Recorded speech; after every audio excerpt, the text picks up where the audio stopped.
સ્થાનિક સ્વરાજ્યની ચૂંટણીમાં હવે સમાજવાદી પાર્ટીની એન્ટ્રી થઈ છે। કુતિયાણા નગરપાલિકાની ચૂંટણીમાં સમાજવાદી પાર્ટીના ઉમેદવારોએ ફોર્મ ભર્યા।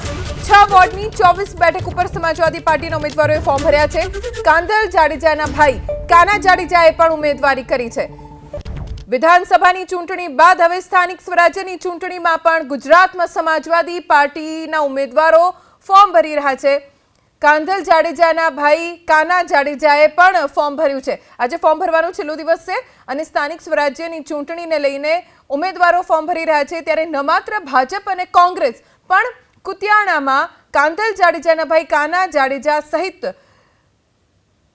સમાજવાદી પાર્ટીના ઉમેદવારોએ પણ ફોર્મ ભર્યા છે।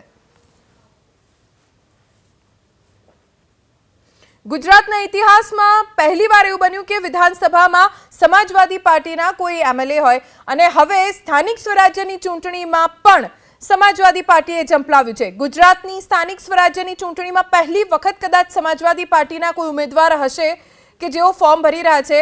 કાંધલ જાડેજાના ભાઈ કાના જાડેજા સહિત સમાજવાદી પાર્ટીના ઉમેદવારોએ કુતિયાણા નગરપાલિકાની ચૂંટણી માટે ફોર્મ ભર્યા છે। વધુ જાણકારી અમારા સંવાદદાતા અલ્પેશ પાસેથી પ્રાપ્ત કરીશું। અલ્પેશ, પહેલી વખત કદાચ એવું બની રહ્યું છે કે સ્થાનિક સ્વરાજ્યની ચૂંટણીમાં ભાજપ, કોંગ્રેસ, આમ આદમી પાર્ટીની સાથે હવે સમાજવાદી પાર્ટી પણ છે।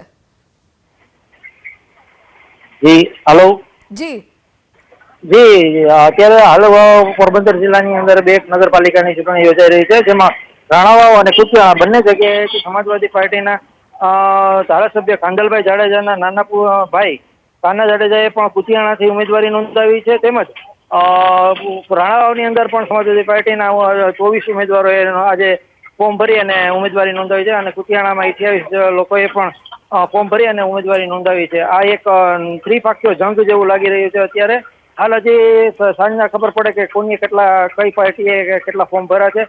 અત્યારે રસાકસીનો માહોલ જોવા મળી રહ્યો છે। આભાર અલ્પેશ, જાણકારી આપવા માટે।